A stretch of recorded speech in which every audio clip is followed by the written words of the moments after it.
السلام عليكم ورحمة الله وبركاته. ازيكم عاملين ايه؟ يا رب تكونوا بألف خير.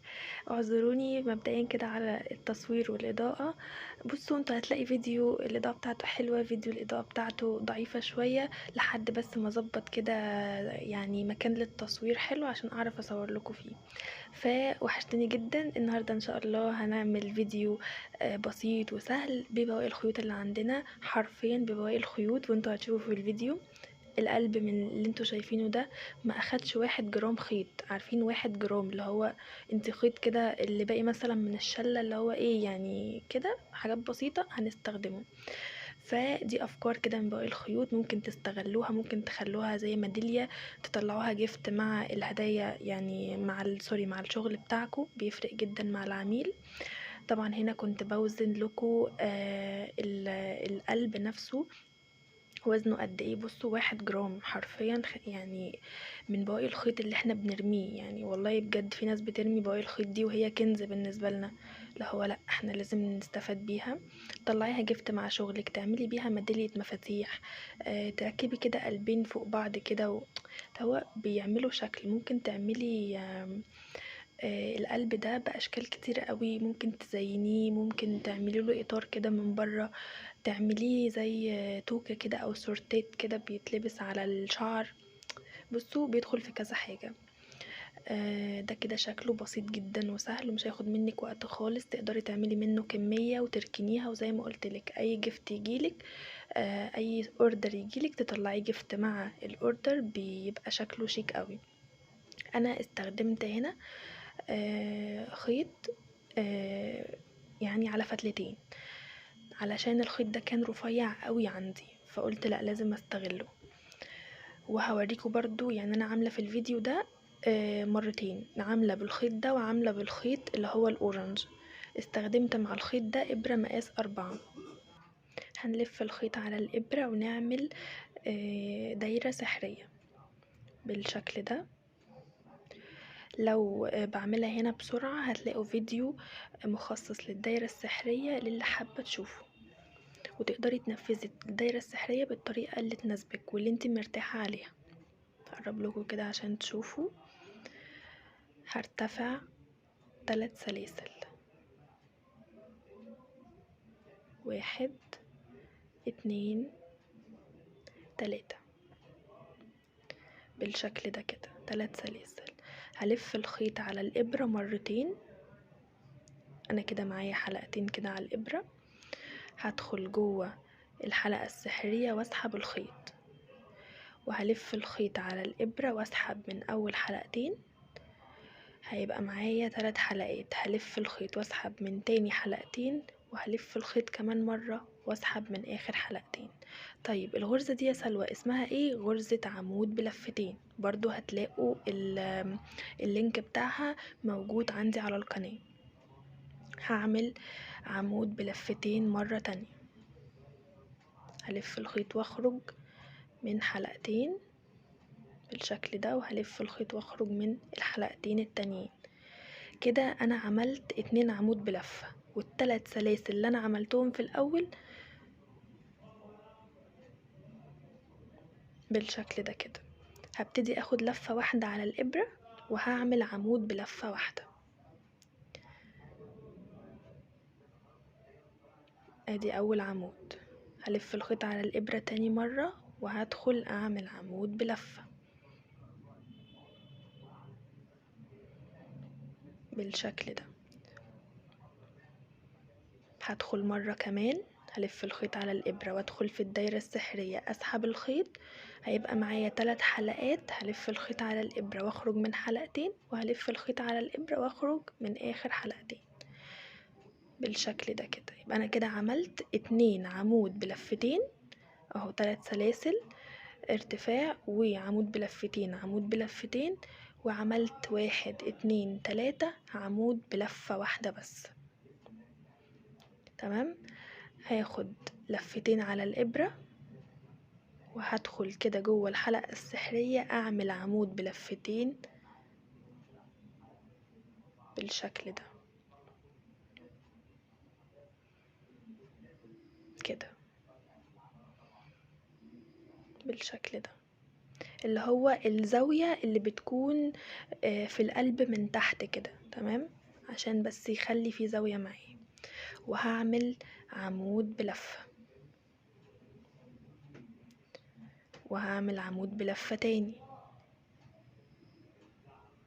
وهعمل عمود بلفة تالت. ركزوا معايا، انا عملت في الجنب ده 3 عمود بلفة، يبقى هعمل في الجنب ده 3 عمود بلفة. طب عملت في الجنب ده 2 عمود بلفتين، هعمل في الجنب التاني 2 عمود بلفتين. يعني اللي بعمله في الجنب اليمين بعمله في الجنب الشمال والعكس، تمام، بالشكل ده كده. عملت ايه اهو، بصوا، 1 اهو، ده كده العمود بلفتين. بعد كده عملت ال3 عمود بلفة، يبقى انا كده فاضلي ال2 عمود بلفتين. هلف الخيط على الابرة مرتين، 1 2، وهدخل جوه الحلقة السحرية، اسحب الخيط وهلف مرة كمان واخرج من حلقتين، وهلف كمان مرة واخرج من حلقتين، وهلف كمان مرة واخرج من حلقتين. هعمل الحركة دي مرة كمان، هلف الخيط على الإبرة مرتين بالشكل ده كده، واعمل عمود بلفتين. طيب انا كنت بادئه القلب ب3 سلاسل، هما ال3 سلاسل هعملهم بالظبط. هرتفع كده 3 سلاسل، انا عملت ال2 عمود بلفة، وهرتفع بقى ال3 سلاسل بتوعي. ادي 1، ادي 2، ادي تالت سلسلة.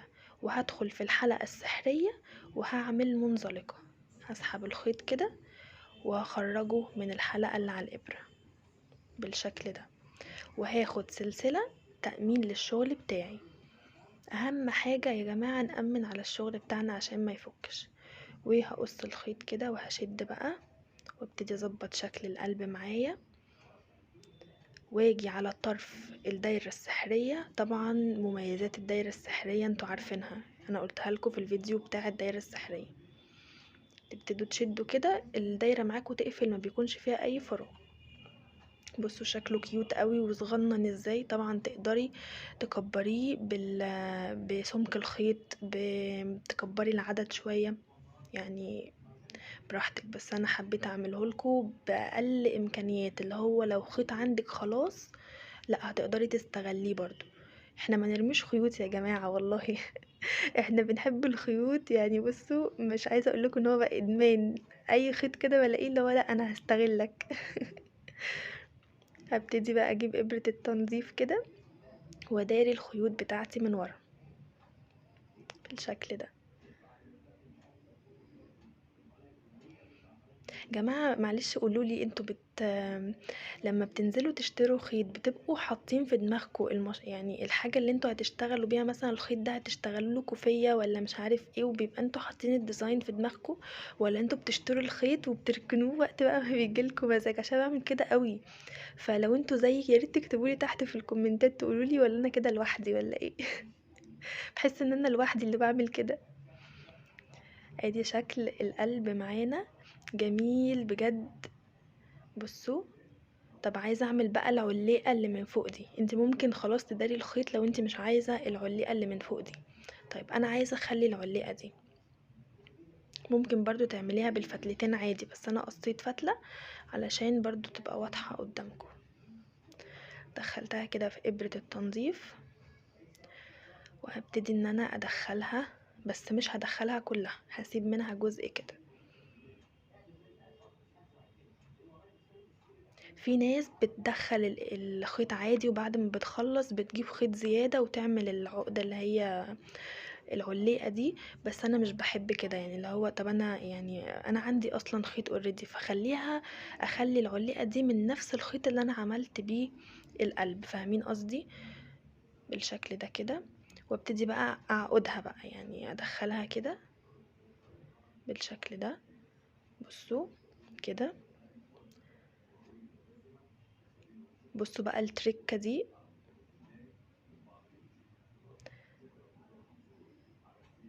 بدخل كده الابرة الاول وبعد كده ادخل فيها الخيط. لما الخيط بيكون صغير خالص بنعمل كده، بندخل ابرة التنظيف الاول وبعد كده بصوا بدخل كده ابرة التنظيف الاول وبعد كده بدخل فيها الخيط، لان الخيط هيبقى صغير معايا مش هعرف ادخله في الابرة وبعد كده ادخل الابرة في القلب والكلام ده، لا بدخل الابرة الاول بعد كده بدخل فيها طرف الخيط. الحركة دي بعملها لما بيكون خلاص طرف الخيط معايا صغير مقدرش ان انا ادخله في الابرة. الخيط هنا عمل معايا الجلاشة وما كانش عايز يدخل خالص، فقصيت كده منه طرف صغير كده وابتدي ان انا اشده. طبعا تداري بقى الشغل على قد ما تقدري يعني، بس انا طبعا عشان بصور قدامكم فمش عايزه اخد وقت في الفيديو. اهم حاجه بس الفكره توصل لكم، ده اهم حاجه، وان انتوا بجد تنفذوها وتستفادوا من الفيديو، ده اهم حاجه عندي. بالشكل ده كده هعملها مرة تانية بالخيط الأورنج. هيبقى خيط على فتلة واحدة عشان لو حد اتلخبط مثلا من الفتلتين، أو لو حد ما خدش باله من أول مرة يشوفها للمرة التانية. هلف الخيط كده على ايدي واعمل دايرة سحرية. بصوا بعملها ازاي، بدخل الإبرة كده من تحت أول فتلة واسحب الفتلة التانية وبعد كده اسحب الفتلة اللي على ايدي دي وادخلها. سهلة وبسيطة بصراحة، دي كانت اسهل حاجة بالنسبة لي. وابتدي ارتفع 3 سلاسل، 1 2 3، واخد لفتين على الابرة وادخل في الحلقة السحرية اعمل عمود بلفتين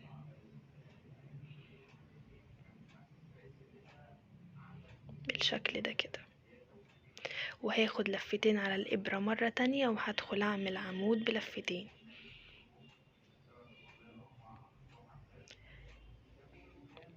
بعد كده هعمل 3 عمود بلفة. ادي اول عمود، لفيت الخيط على الابرة ودخلت في الحلقة السحرية عملت اول عمود، وده كده تاني عمود معايا. يا رب يكون واضح قدامكم.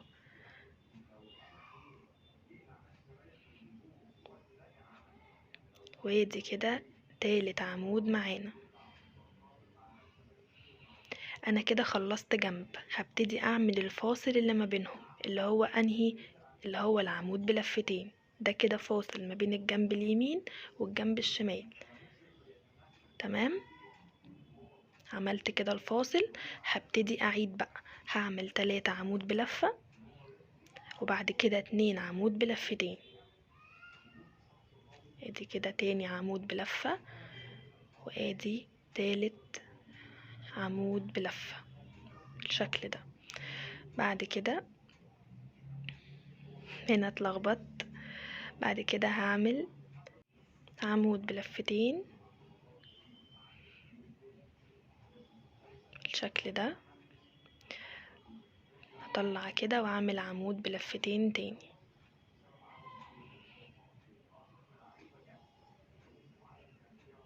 كده، واعمل ال3 سلاسل اللي انا عملتهم في الاول. بصوا الخيط بجد بعمله يا جماعه، يعني ما تفتكروش ان انا بضحك عليكم، والله انا بعمل فعلا ببواقي الخيط.